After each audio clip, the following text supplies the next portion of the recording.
starts at home. It starts at home. My name is Darius Stanton, and I am president of the Stanton Group. Stanton Group is a consulting firm owned by my wife. What we're working on right now, I'd like for you all to repeat after me, please. Education is the new sport. Education is the new sport. Thank you. Education is so important, and we can't afford to leave it up to somebody else to educate our children. And that's why it's important, and I want to pay homage to your brother and his family for starting and continuing and moving into this facility. So let's get a big applause. Baltimore City led the nation in juvenile homicides 5 out of the last 10 years. Over the last 3 years, the rates of violence have increased. The facility I mentioned to you, the Baltimore City Juvenile Justice Center, in the 3 years we were there, the incidence of gang violence dropped by 80%.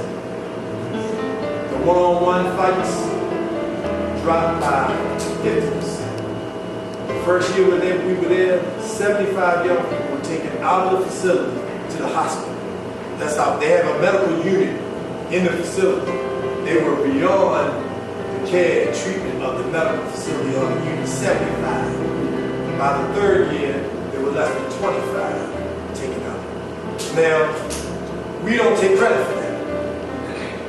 We only take credit for standing there 5 days, 7 days a week.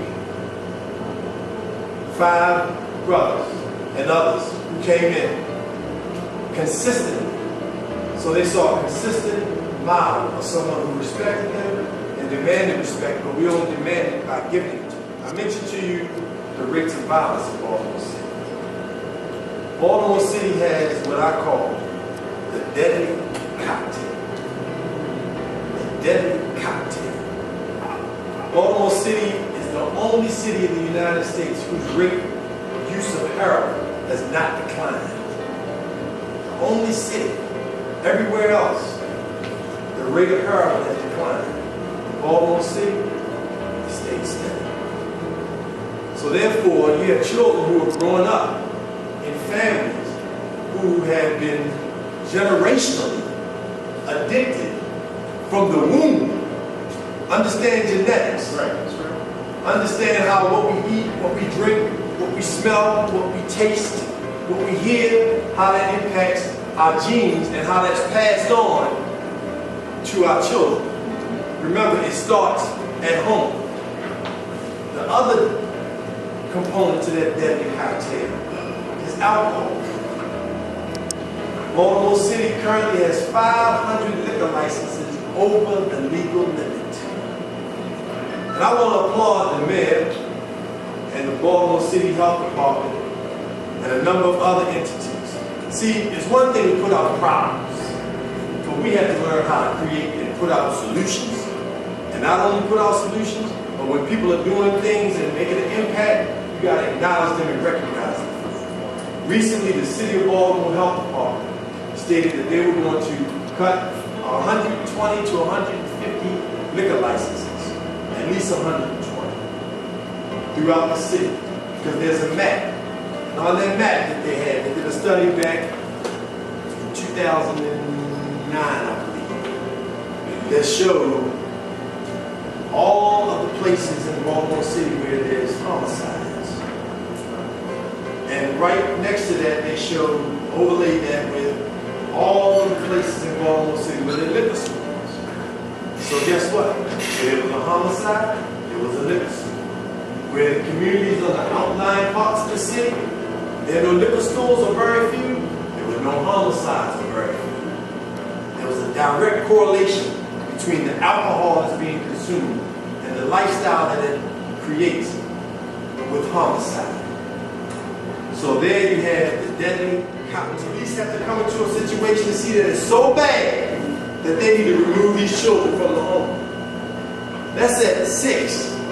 If they live to be 17 years old, 97% of the children who were either victims or perpetrators of that violence. 97% of them had cases filed of child abuse and neglect. And so people ask the question, why do these young people shoot each other like they do? Why do these young people fight each other like they do? Why are they fighting in school? Why are they killing each other? Because they got it from home. So my recommendation is encourage in the school parents to be, come on, let's go. They're having a parent-teacher meeting tonight, let's go. I don't want to do that. No, we need to go and find out what's going on with our children. And encourage other people to be involved in their children's schools. If they're not working, you're not working, won't you come on and volunteer? They need volunteers. You can just sit in lunch. I don't know nothing about school, blah, blah, blah, blah. I ain't even finished school. That's okay. They need people just to sit in the lunchroom doing lunch in the cafeteria. Encourage them to volunteer and be engaged and get involved some kind of way directly in their school. When children come to your house from other families, say to them, you can come. They might want to spend the night. You can spend the night.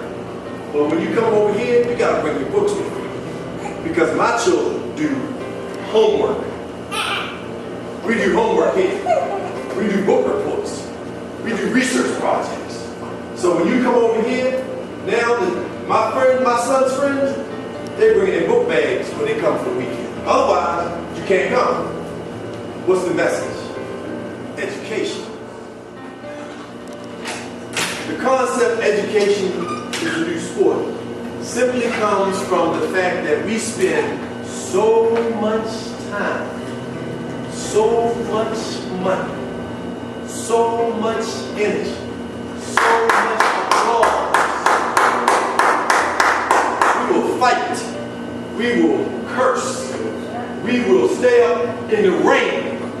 We will scream to the top of our lungs. I know because I do it and I've done it. At football games, at basketball games, at soccer games for our children.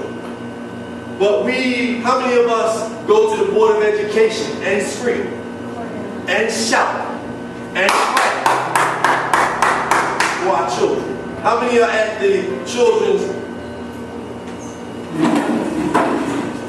music recital in second grade?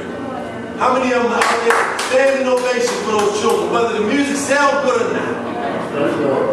But we'll go for the Ravens, the Redskins, the Wizards, the US, whoever it is, we'll cheer with all our heart. We'll bet our last dollar. But how many of us are spending that time and that energy and that money to make sure our children go on to Silver and learn, take an SAT prep? If they're struggling in math and science, I'm going to make sure that I'm going to pay somebody to tutor them. I asked a group of young people when I introduced the concept of education as a new sport, why is it? I went to a football game, I explained to them.